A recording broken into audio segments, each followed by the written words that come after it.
Mini episode 961 of the FDH Lounge is brought to you by Sportsology, delivering unconventional columns and webcasts about sports, TV, music, movies, and more. Follow them on the web at sportsology.com. The FDH Lounge. You'll want to schedule your life around it. A long time ago, on a gloomy, wet Cleveland spring night, two men stand alone amidst the late-night drizzle. Their voices echo across the vacant station parking lot as they debate the merits of the great American radio show that have been missing for far too long. On that night, an idea was born. That idea became the FDH Lounge.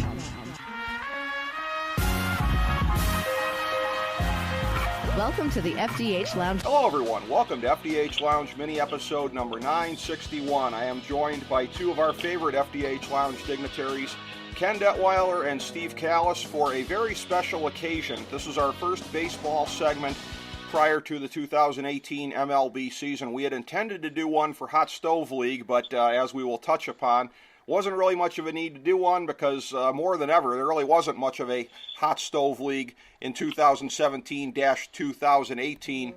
But the first segment we were going to do for this season is in honor of our good friend Don Koster, a former broadcast colleague of Ken's and myself. And I know I've said this about the show for those people with the FDH Lounge that don't go as far back as the full catalog at the Sports Talk Network when we were doing programming there, but I've always said there was a couple of shows that were really precursors to the FDH Lounge, and some folks that actually were dignitaries before we even coined the term, as far as folks I did a lot of broadcasting with. Sunday Night Submission is definitely a show that was a precursor to this one, even though I was just kind of an extra on that show from time to time.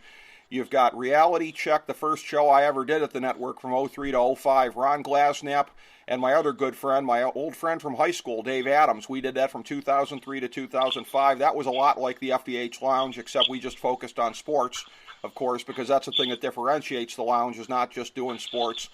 And then, of course, Life's a Pitch with Ken Detwiler, where I came in as a sidekick. You, Ken, had started that show, and your brother-in-law, Don Koster, had been the sidekick. But even back then, Don was having a couple of health issues, and there would be some times when it just wouldn't work out for him to be there. So I came in at first as sort of a substitute when he couldn't be there, and then Don was gracious enough, I should say, to welcome me in as an additional sidekick, where we did a lot of three-man shows together and had fun. And I know that in talking to you in recent days, you've talked about how much it really meant to him through the course of his life. And again, Don was somebody who was very entertaining to do a show with. I mean, he had this sort of this gruff delivery, no-nonsense delivery that was just out of this world. He always cracked me up. He always had strong knowledge. I mean, he really brought everything that you could ask to that position. And it's one of these things where, and he being, of course, a fellow graduate of the Harvard on the Hocking, Ohio University, and the esteemed Scripps School of Broadcasting therein. But when I was at his wake and I was talking to his wife, it was a little weird because she almost seemed surprised, or maybe like just thought I was being nice when I said this about how good Don was. And it's interesting to me that I don't think even she grasped how good he was, just because, again, he didn't really do anything, in broadcasting upon graduating there, you've said to me, until he joined up a couple decades later to do the show. But he's one of these guys that didn't need a lot of training. He was just really good in his role, and he was a natural. And it's a thing where, I mean, I was 100% honest when I said it to her about how good he was and how much fun it was to do shows with him.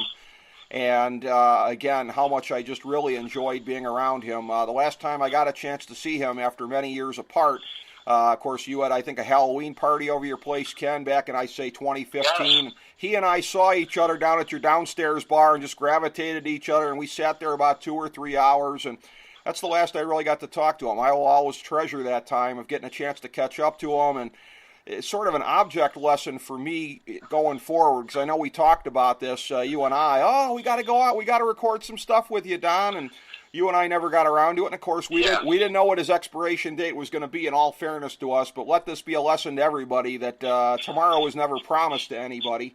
I certainly wish we could sit down with him one more time, but the next best thing is to do this show in his honor tonight. And I just, again, I guess I kind of gave a sketch there as to Don and his life. And if you want to throw any technicolor in it, Ken, in any way that you think is good, go right ahead. Well, I think I know why Mame, his wife, was a little taken aback by your comment. Okay. As you know, Don was never one to mince words ever. Right. And so, but it made him great. 40-some years. That's what made him great. I know. And he would take on a side of a conversation just like that, without any research or anything like that. And just to be what my grandmother used to call it, is just a boobler or a little shit. He would just do it just to get things stirred up. And he would do it with some veracity at times. But he was a character, and we're fortunate enough to have just a number of characters in all of our lives. And when they go, it's just there's a void there. So thanks to you, Rick, and having Steve on board with us again tonight, which is just I'm getting a little choked up here, but it's a real honor to have both of you guys, both people I count friends.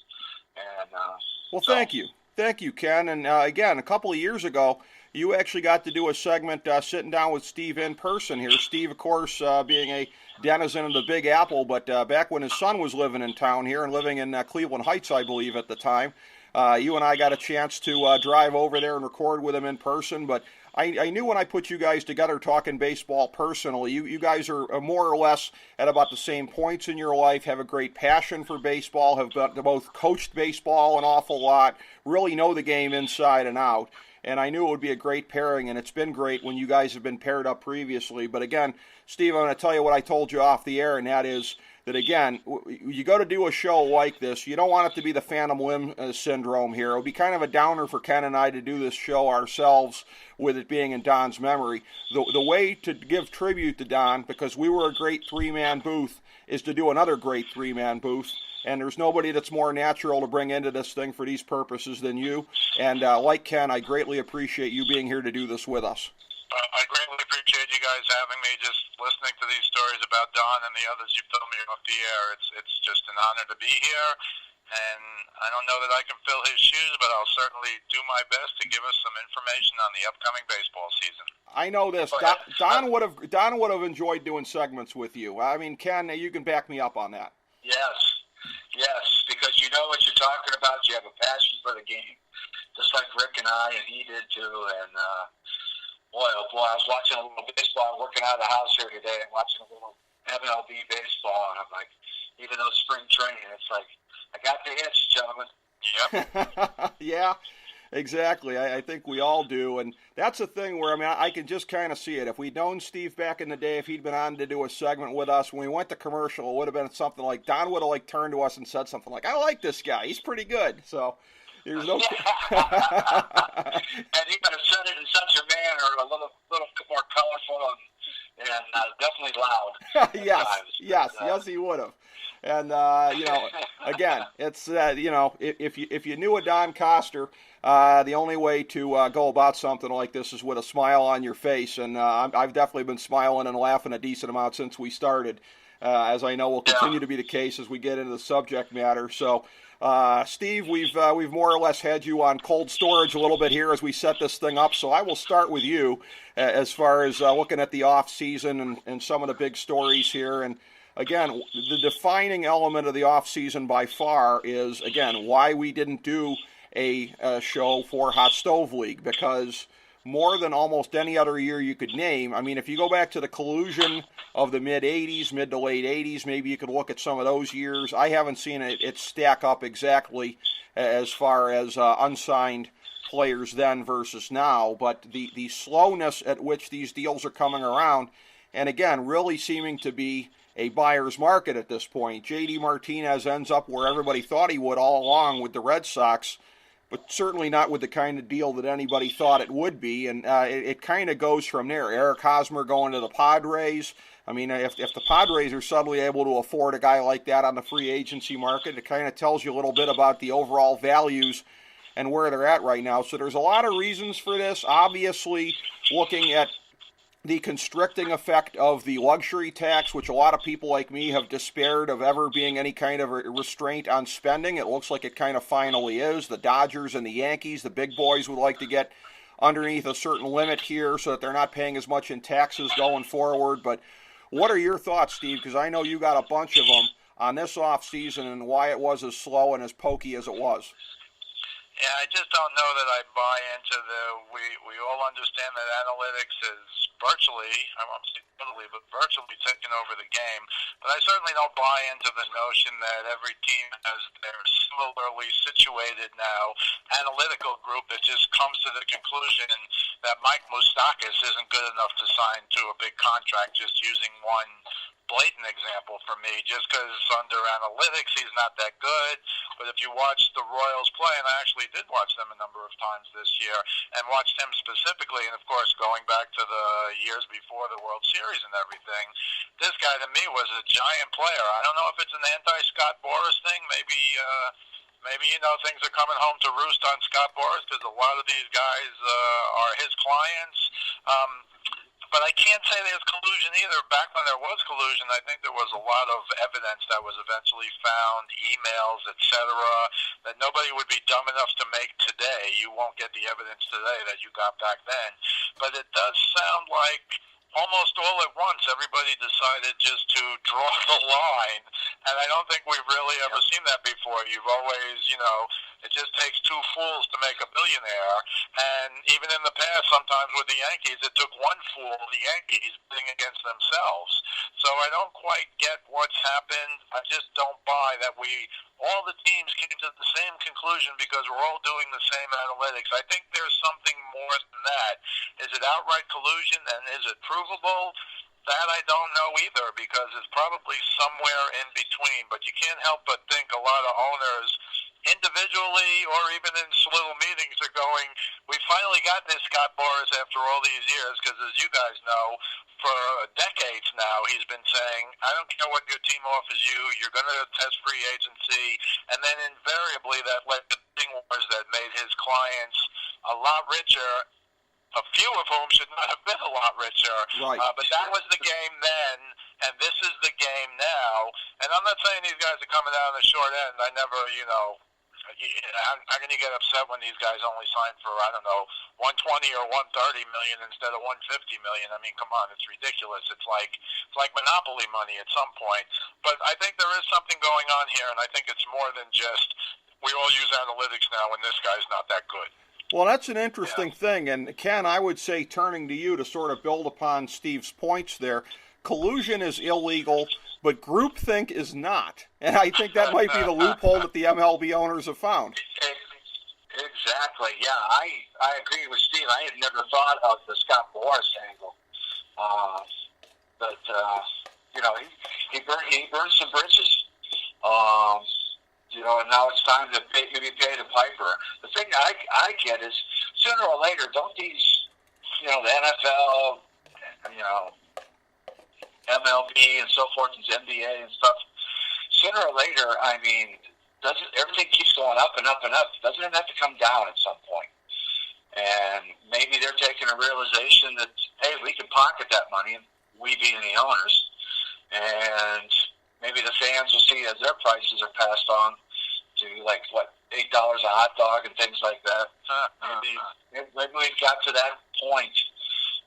The other thing that is a head scratcher too, Rick and Steve, is, for me anyway, we're seeing, like Moustakas, we're seeing big names during training camp still out there, and I'm not thinking about the old days when the free agents that were still hanging around even this late would have been like Felix Fermin and guys like that. These are some big names. That's right. That's absolutely right in terms of how it's gone. And, yeah, it's been a weird market. It's been a sort of not exactly an overnight unsettling of the market, because some of these things, as you indicated, Steve, the trend lines have kind of been here a little bit as far as analytics and how things are getting priced in there. But to a certain extent, it is a little bit of the thing of the kid that sticks his hand on the hot stove and, burns it. Some of these contracts, I think teams are having buyer's remorse as far as some of the things that they've done. with that. As far as it goes with Scott Boras, that is a very useful angle to consider as well. But to use, once again, the analogy of our good friend Don Koster, who one of the things I greatly owe him for was we used to do back in the day at the Sports Talk Network. He came up with the idea for it. The Carol Morris Scholarship Fund at Bowling Green State University up all night fundraisers where we would do the marathon shows overnight. By the way, the fund is now fully endowed and giving away the first scholarship this year. And that was the first real movement we had since the funeral. So I owe Don a lot. To use that analogy, I don't think anybody's going to be throwing any telethons for Scott Boras and his clients anytime soon. Not nearly as worthy a cause as the Carol Morris Scholarship Fund, I assure you. So, well, you walked us right through the door on that one. Yeah, I think so. And it's, to whatever extent, it's sort of hand in hand with another one of the big stories of the offseason. And I'll start with you again on this one, Steve, as far as if you look at a poster child franchise for this postseason, it almost has to be the Marlins and the way that they stripped down. A lot of people would say inexplicably when Derek Jeter got there, because this was a pretty good team that if you put the pedal to the metal a little bit, got a little bit of pitching, it would clearly have been in the wild card race this year. Clearly. I don't think there's any arguing that a little bit of an upgrade puts you in that race and gets you a spot. Maybe not a great chance to win the division with Washington being there, but if Washington's down a little bit, who knows? Maybe you got a chance to steal it. Instead, they go the other way. A little bit of a wink-wink, nudge-nudge there as Derek Jeter happens to send Stanton up to his old team, the Yankees. A little bit of a suspicious deal, I would say, as far as the buyer's market on that one. A little bit of me being bitter, I admit. But when you look at that, Steve, in an off season where we were looking at teams making a lot of inexplicable moves, and I've seen in recent days people really kind of scratching their heads a lot about Tampa Bay, their cross-state rivals, if you want to call them that. They've been making some inexplicable moves. Teams that are not at the upper echelon in baseball have been doing a lot of weird and certainly in the short term counterproductive things, none more so than the Miami Marlins. Well, I'm looking at it as the new, in all sports, not just baseball, as the new race to the bottom. I mean, when you look at a team like the Astros, who were horrifically bad for 3-4 years, 100 lost seasons, yet they stockpiled their draft picks. They got some incredible young talent. I thought last year, intelligently, they brought in a couple of veterans with championship pedigree like a Beltran and a McCann, and I think that's what really helped put them over the top. Not because those guys were great players, but because they were in the clubhouse, and here we are in the playoffs, and here we are in Game 7, blah, blah, blah. I think that really helped them. I think you saw it, you see it in other sports. Look at the 76ers, trust the process. Could they have been worse than they were the last 3 or 4 years, and now they have all these draft picks? It's funny that Tampa Bay is doing this to me, Rick, because they were the originators. They got to a World Series by being the worst team in baseball. I think they had 6 number 1 in the draft picks 6 years in a row, and got guys like Longoria and other guys who were top-notch players. So I think this is the new race to the bottom. I'm shocked that Jeter did what he did because he's going to take a pounding. He already is, and I think he's a lot closer to becoming the Michael Jordan of the Major League Baseball management team, because Jordan just kind of went into it and really has gotten nowhere, and here we are, 5, 6, 7 years later, and Charlotte is at best a, mediocre team, slightly more than mediocre.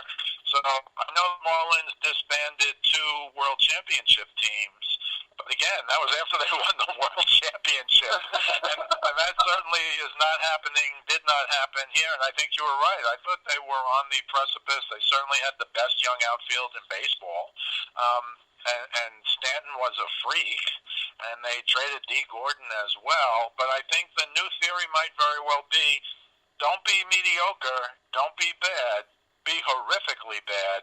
Otherwise, you're just going to try and be, I'll use a football analogy. Look at the Jets this year, 0-16. Their over-under was 4, and they were dumb enough to win 5 games. So where are they going to be? If they were as bad, no, I'm not even trying to be funny. If they were as bad as they were supposed to be, they're still looking for a quarterback, and they're going to give Kirk Cousins $30 million. And I don't want to go to football, but my point is, in all of these sports now, if you're not near the top, You don't want to be in the middle. You don't want to be average, slightly better than average, slightly under average. You want to be really, really good, or you want to be horrifically bad.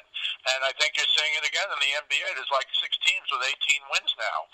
So who's going to get the first draft pick? So they can do what they want to try and have anti-tanking rules, but the reality is at the end of the day, the tankers who tanked, and I would put the Astros there, I would put the 76ers there, I would put Tampa Bay of 5, 6, 7, 8, 9 years ago there.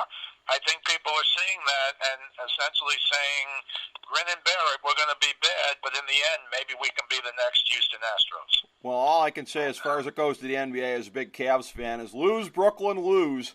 And they're certainly doing they're doing their part. I was going to add the Browns to that too. Keep losing until it's something right. Yeah. Good Lord. Ken, I keep hearing about 5 picks in the first 2 rounds, $100 million in free agency. I would hope you would have something to show for 2 years of not giving a crap and going 1-31. That's like the bare minimum you should have when you defer 2 entire seasons. Oh, and I'll tell you what, Steve, I'm coming over to the Jets side with you. If these knuckleheads here at the Browns headquarters start trading these picks down again for multiple picks, good Lord. Well, the front office seems to be good now. We still got a bozo for a coach, but the front office is getting better and better with all the talent they're adding. But what I want to ask you about, Ken, again, to kind of build on the point that Steve was making there, and it's kind of grim to be talking baseball and to have to be making analogies like this one, to be talking economics, much less grim economics the way that I am. I'm going to use the term recession. And economists will tell you that obviously you're better off having, in the long run, sort of the steep V downturn, like steep downturn and then steep back up. And it seems to me that's what you want to do if you're one of these teams here, because, again, it goes even deeper than the Astros. It was the Cubs before them and the Royals before them. This is 3 teams in the last couple of years alone that have done the formula of being bad, really sucking for a long time and then getting to be at that point. All of them had prolonged downturns, the U-shaped recessions, if you will, that the economists talk about. And to where people were kind of giving up on them in every instance, like, when is this finally going to happen? And it did happen, but for all of the teams right now, I think if you're looking at where you're at, and you don't have a really good farm system, and you don't have that good of a talent on your team, it sort of does make sense to try and do that downturn for a year or two, but you want it to be a steep downturn, and then I think a steep turnaround, once you clear out your cap space, once you start getting some high picks in there. It seems like that's the way to really do it if you're not one of the teams that's already part of the hoi polloi. Yeah, and I'm not even going to talk about steep downturns without getting out of baseball again here and going back to the Browns. But, yeah, I guess I'm curious about all these. I'm going back to analytics, and I don't mean to give you guys a curve again, but I'm curious to see what this is going to look like a couple years down the road. But some of these teams really, really, they all invest in analytics, but some of them are just going overboard with this stuff and see what kind of returns come from these analytics. If there's a downturn coming for those teams down the road. If I'm making sense at all. Like the Yankees, from what my understanding is that they're super into the analytics part. And pretty much to the point that you can get rid of their old manager, what I thought was a gem of a manager, and hand it over to a guy who has no experience. Well, I can certainly speak to that, and I think you're right, Ken, but I think the problem is the wave, if you will. Look at Mickey Callaway with the Mets. The wave of the analytics guys is they all want Art Howe to be the manager. They don't want the fiery manager. Billy Martin couldn't get a job today. They don't want intelligent, self-thinking Joe Girardi kind of guy who, as you know, had his trouble with the Cubs. Was a good manager. Did I say the Cubs or I meant the Marlins? He wasn't the manager of the year and he got fired. Right. The new wave of manager, and all these GMs who have been in the background for decades, I think want to be out front. I think Sandy Alderson of the Mets wants to be out front. I think Brian Cashman wants to be out front, and this is the new wave to me, and that is we just kind of want a manager that he can implement what we want. And I even heard, I know a guy who's really good friends with Bobby Valentine, who's now the athletic director up at Sacred Heart. My buddy's a coach up there. And he said Bobby Valentine said he thinks it's like a money purge, that they don't want to pay managers $6, $7, $8 million a year. They want to pay managers $1 million or $2 million, and they think they can save money. Now, I have no idea if that's true, but clearly from a personality perspective, I don't think Bobby V could get a job nowadays. They want the guy, the art house, do what we tell you, don't make waves. I thought, frankly, that's how Terry Collins lasted the years he lasted. Remember, he was supposed to be just kind of a placeholder till the Mets got good, but the Mets got good and they kept him, and now the whole pitching staff fell apart. I don't know, they bring in a pitching coach from Cleveland. I don't know that he's going to be able to fix these guys' arms or not, but my point is, all of these guys, when you look at them, to me, I'll put players, managers in quotes, that they're players, managers, but they really are not the aggressive kind of go. Sparky Anderson today? I don't think so. So, not because I don't think they should be. I think they absolutely should be, but I think they've tried to trivialize, might be too strong a word, but certainly lessen the impact of the managers on the actual game, the way it's played, which of course I find disgusting. And you couple that, guys, with the analytics, and now you're saving on scouts. So there's more money. You put the two together, and you're putting all that money into the owner's pocket. Why wouldn't I think otherwise? I mean, it makes total sense. And then you keep these free agents out there. They're saving money there. These guys are really possibly just pocketing tons and tons of money now. So they are smart business move, I guess. Very much so. Very much so. And to follow up a little bit on a nugget that Steve had there mentioning Bobby Valentine, in a true sign that we are in the Trump era, that's U.S. Ambassador to Japan, Bobby Valentine to you. Well,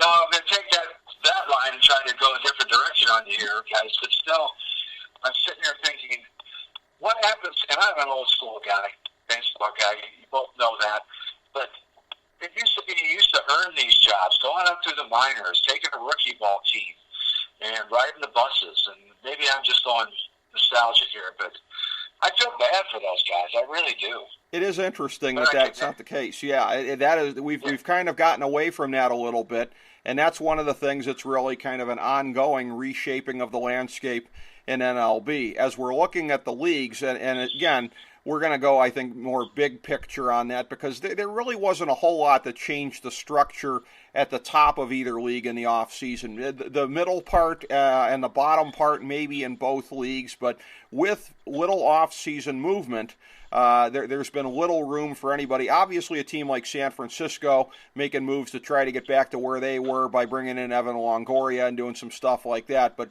structurally, not a whole lot changing at the top of either league. We'll start with the AL.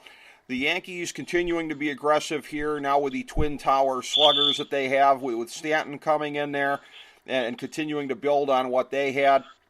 Boston bringing in J.D. Martinez, as I alluded to earlier, inexplicably so low in home runs last year. I remember I did a show with somebody and they were like, but they don't have Big Daddy Ortiz anymore, or Big Papi Ortiz anymore. I'm like, that doesn't, there's a lot of guys underachieving here still. You know, it was a down year for some of the guys that they had. You add J.D. Martinez to it. They should be a little bit stronger in that regard. So they're still going to be in the mix. They certainly project as playoff teams. Our Indians can. I'm not happy with the offseason at all. To have, permanently crippled Michael Brantley, which I hate to be a pessimist, but here we go.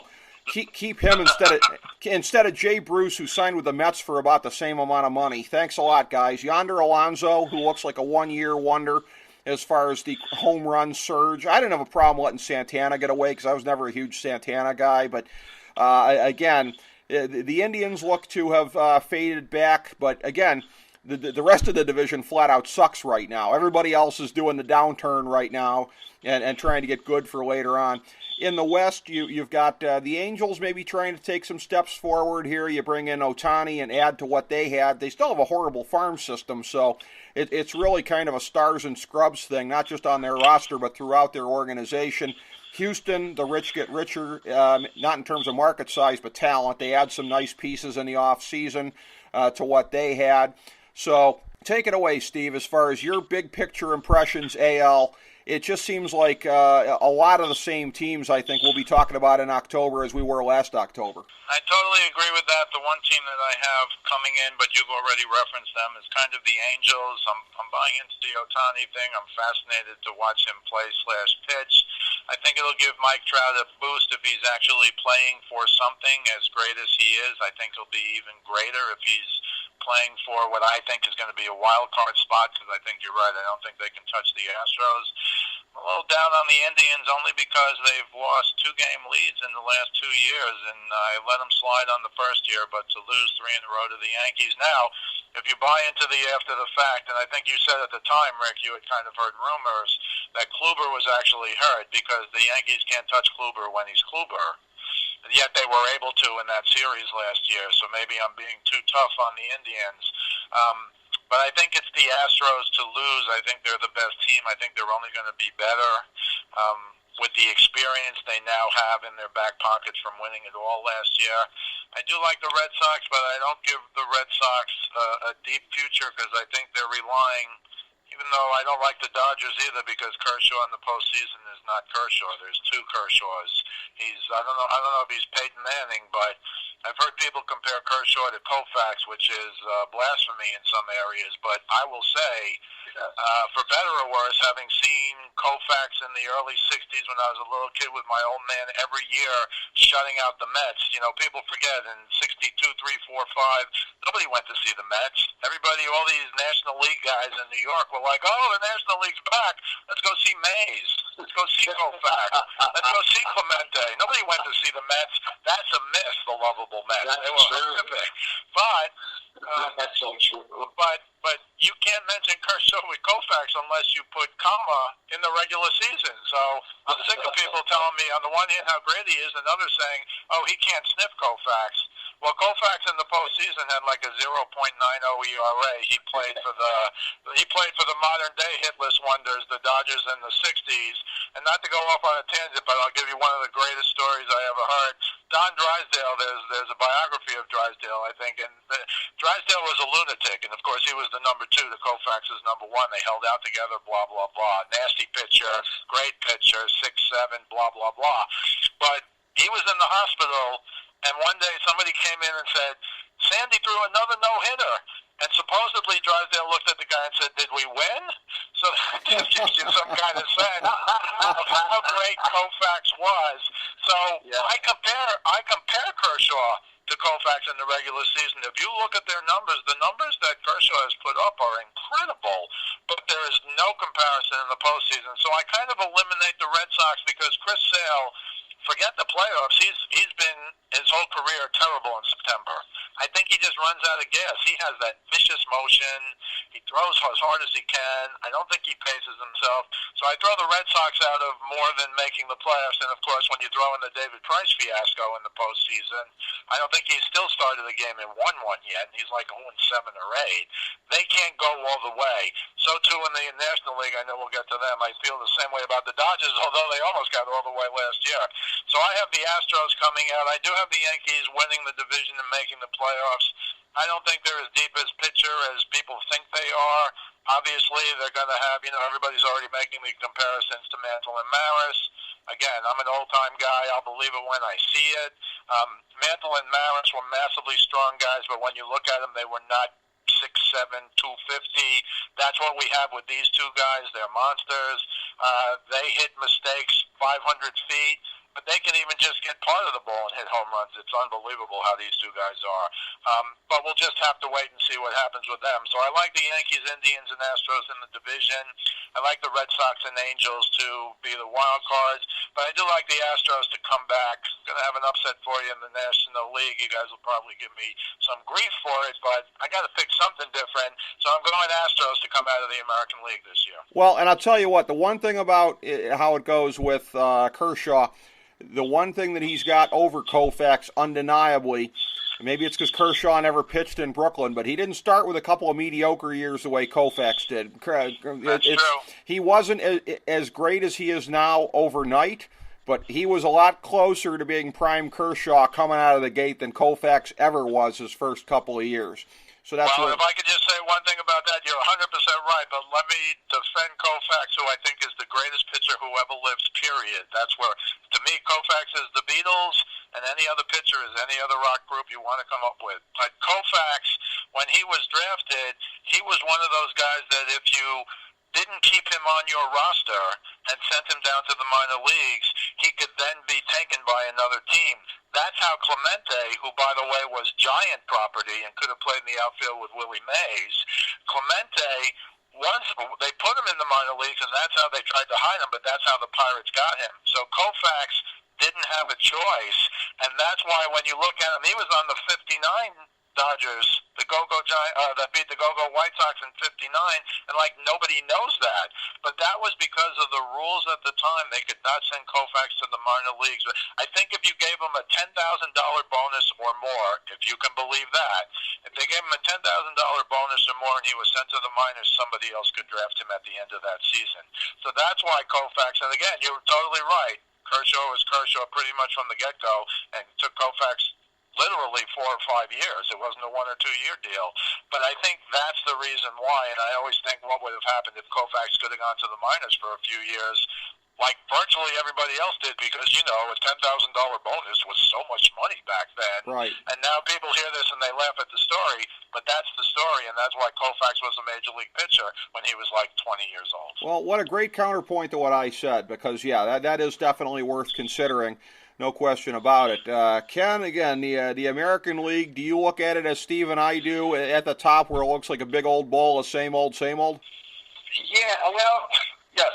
I've got in the AL East, my pick, well, again, it's going along with what you guys were saying earlier. I believe Steve said it. It was a race for the bottom. I'm looking at the AL East. Goodbye, Jays, Orioles, and Rays. We've already started this dance. Right. They're going down. In the Central, I say goodbye. Well, the Twins might be so excited this year that they're going to play around 500 balls. Some of the people are prognosticating. Mm-hmm. And so long, Tigers, sayonara, the Royals, adios, White Sox, tank Sydney. They're getting younger, just like we talked about. In the West, I see the Mariners. They've always hovered around just average. The Rangers are not investing at all in pitching. And that's in that heat down there, half your games, they're even going to be worse than just average with their pitching, I think. The Athletics are the Athletics, and they keep turning over topsoil like we used to do on the farm. They do it with players, just over and over. There's no logic or rhyme or reason they make some of these deals, and they have been that way for years. So I'm eliminating them, which comes down in 1,000 words or less. I'm sorry. But I see the Red Sox winning the East, and the main reason for me, gentlemen, is because, again, I think Cashman is putting way, way too much into analytics and an untested manager. Even though Boone knows what he's doing, he's not been in this situation. And there's going to be pressure on these guys, first losing streak they have, and we'll see how that shakes out, whether they weather that storm. So I'm going with the Red Sox in the East. The Indians, by default, it's just like you guys, I'm very, very down on what they did. They did nothing, really. Roger Davis, really? Yeah. And then in the West, I've got the Stros. Those guys really have put together that team the correct way. I was so impressed with their playoff run. Yep. Deservedly so to be the champs. And then I see the Angels if their arms get healthy, because they've done a lot to add to their lineup, but they're suspect as far as that starting rotation. So I've got the Red Sox, Indians, and Astros. Angels and Yankees as the wild card teams. Well, I'll tell you what, Ken, for us Indians fans looking at the American League Central, the two sweetest words of all are by default. It's just a good thing we're in that division. and may I just interject what Steve said? I used to sit with my father, and we were in awe of, even though we were in Cleveland, we were in awe of Drysdale and Koufax. And then we can't forget Maury Wills. That's where I got my love for the small ball game. Get them on, get them over, get them in, and let the pitching take over. So that was the Dodgers back then. A very exciting player, to be sure, no question about it. I've actually got the Yankees coming out of the American League. I've got them beating the Astros. I've got them again in the American League Championship Series. Spoiler alert, fear not, I don't have the Yankees winning the World Series. I'll get to that a little bit here. But in turning to the National League, again, seems to be the same kind of story structurally. You've got somebody like San Francisco trying to elbow their way back into the conversation. You've got their counterpart from earlier in the decade. It was a one-sided rivalry, but it was an interesting one, them and the Cardinals. Neither of them has been particularly relevant that much in recent years, especially the Cardinals. But they seem to be doing some interesting things there as well, and them taking part in the Marlins fire sale with Ozuna certainly is going to help them out a lot. But again, I don't see a whole lot changing as far as the teams that we're talking about come October. Curious to think what you've got to say when you look at it, Steve. Well, I think my surprise is not going to be that the Nationals are going to win the East, because that's almost by default, unless you buy into, again, somehow that Callaway can revamp all of these Met pitchers. The Mets had one starter pitch more than 120 innings.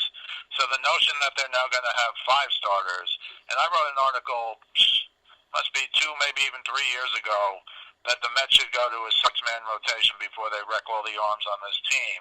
Flash forward 2 years, they've just about wrecked all the arms on this team. I didn't write, unfortunately, and should have, but certainly said it on the air in a podcast, either with Joe Stazak or someone even earlier than that, maybe on the STN.net years ago, that they should trade Matt Harvey when he was Matt Harvey, because once he started saying, I want to be the next Derek Jeter, and the only thing that they had in common is that they both went out with beautiful women, I knew this guy was going to have a problem. Throw in when he insisted on going out for the 9th inning of that World Series game, and Terry Collins buried himself by letting him go out there. And I remember looking at the stats then, and he had come out for the 9th inning in 65 career starts up to that day. He had come into the 9th inning one time. So the notion that he was going to come out in a big game and do something was to me absurd. But their pitching staff has gone really in the crapper, for lack of a better term, and I don't see how they're going to. DeGrom, fantastic. Syndergaard, let's say he's, off that weightlifting program that gave him 15 extra pounds of muscle, which, since we're all old-timers, would say, no, don't lift weights. You're a pitcher. Don't. But he did. He came in ripped, and what happened? So, and then you're talking about other guys like a Harvey and a Matz and a Wheeler, and all of these guys who look like really, really good Major League pitchers are all coming back from 1 or 2 year injuries.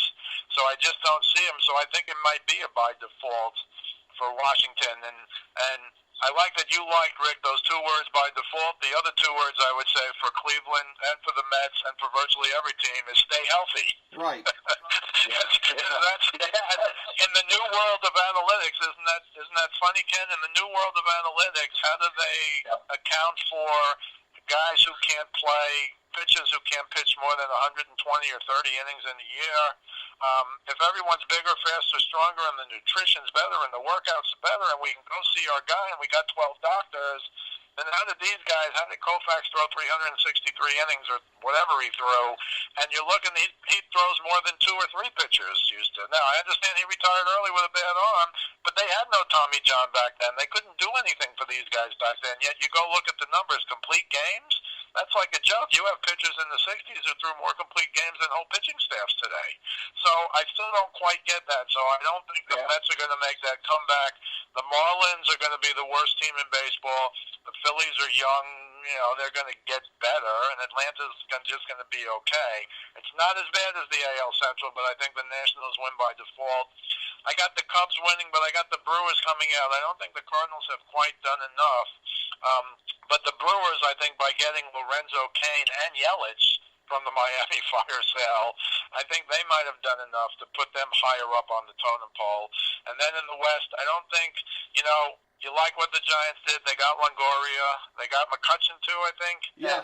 And Longoria is not Longoria. I mean, I watch him all the time. Unfortunately, just like I had to watch those Patriots, I had to watch those Tampa Bay Rays because my son was a Tino Martinez fan, and when he put the curse on the Yankees and said the Yankees will never win with Jason Giambi because they didn't re-sign Tino, and he was right. But I'm still looking at Tampa Bay games, what is that, 12 years after that happened?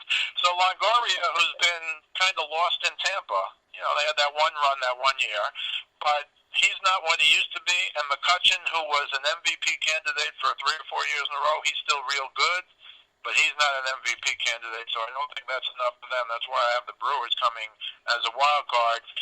In the West, again, I don't think the Giants have done enough.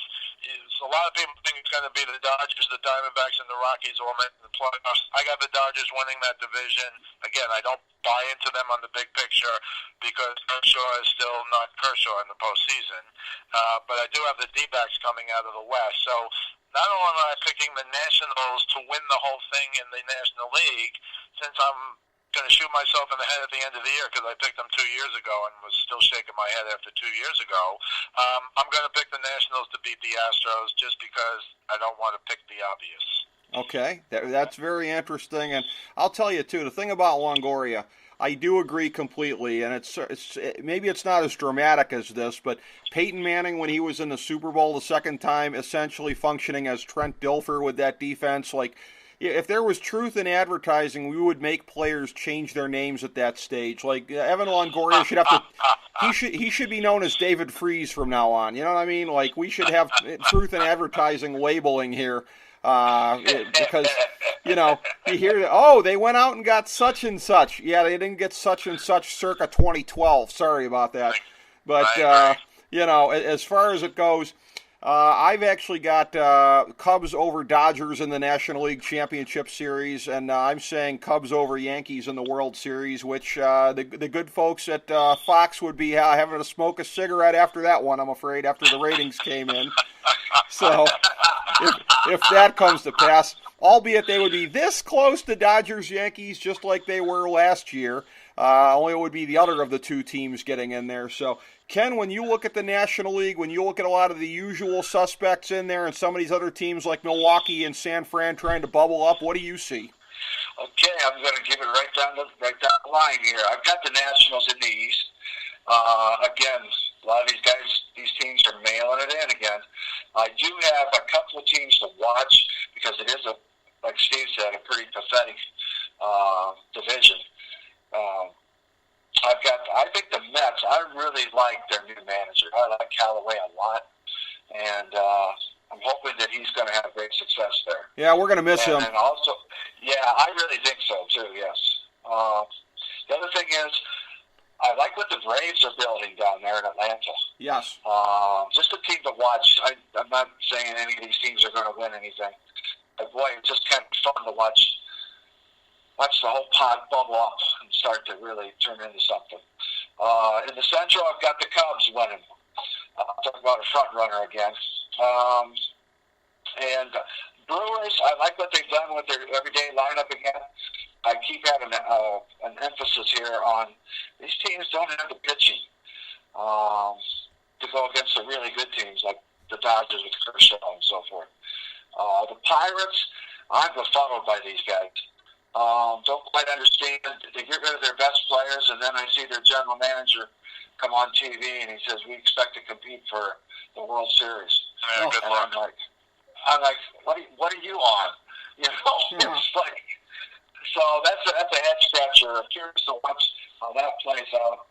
And then the Cincinnati Reds, the team that you can't start or didn't used to be able to start the season until they had their first pitch. I think best to say nothing there. I'm not seeing anything except Joey Votto. that excites me. The Dodgers in the West is who I'm going to go with. The Diamondbacks could be challenging, that's for sure. And I thought the Rockies, I was amazed how close, looking back on it, that they were to being in the playoffs last year. The Giants have made some decent moves, and the Padres I'm going to put under the same category as the Braves, to kind of watch this team develop and add pieces. And I would like to see that market really become a baseball name again for a little bit. So, and then I've got the Nationals, the Cubs, the Dodgers, the Cardinals. I have being a wild card team, and the Rockies. And then my World Series would be the Astros. How many of you heard this before? The Astros and the Dodgers. Although, Steve, they're not going to play Dodgers home game in the Coliseum like they did back in '59. Who do you have winning, Ken? I've got the Astros winning again. Again, like I mentioned earlier, I am just so impressed with how that team was built. And if it took them 4 or 5 years to go through that misery, they got off light compared to us Browns fans. But, I like the Astros. Well, Ken, I was talking before about rebuilds and how they can be compared to recessions, whether they be V-shaped or U-shaped. In the case of the Browns, it's basically the infinity straight line. I think the economists would refer to a recession like that. And we've been living this nightmare for well onto 20 years now. But I will say also, too, in looking at the National League there, an interesting picture that we all saw as far as, again, some of the teams in there. I want to mention the teams that you guys have talked about. I do have St. Louis and Milwaukee as wild card teams, so I will have the wild card game being a rematch of the 1982 World Series and also, I believe the 2011 National League Championship Series, something only possible because of the Brewers changing leagues here.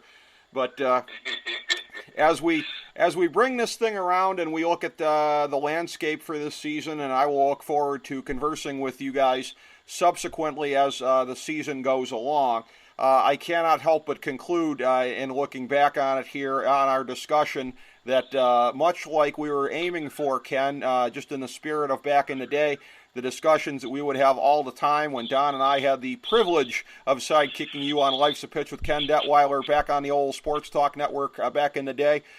Much like Babe Ruth in the, the 32 World Series, we called our shot. We pointed at the fence, and we did it. This one's for you, Don, and I think we really came through for him, Ken. Yeah, I think so, too. And it just it warms my heart to have you two guys so knowledgeable about baseball and other subjects which we can get into at a later date. But at any rate, it was just a joy and a pleasure, and I'm sure he's listening in tonight and just smiling ear to ear, or probably dropping a couple expletives here and there when he disagreed with us. But thank you guys so much. No, I thought it was outstanding. The one thing that Don mentioned in our last conversation we had at your Halloween party that I found kind of inexplicable. He's the only guy I ever knew who really, and not just because of one program, but loves regular season college basketball. He told me sometimes he would stay up all night watching like West Coast games. I'm like, really? Regular season college basketball? So that was like, well, now you got to remember, it might have been a different world at that time. Yeah, might have been. But I mean, it made me laugh when I heard that. Oh, I know, because I remember Wooden was out there on the West Coast. So yeah, but I think he meant even present day. I think he was describing it that like because again, being in ill health in recent years, and probably I'm guessing probably sleeping at odd times like that. It almost sounded like he didn't mind if he was like awake at night because I'll just go watch some West Coast college hoops. I'm like, really? I would watch test patterns before watching a lot of that crap. I'm like most people. Yeah, I think I would too.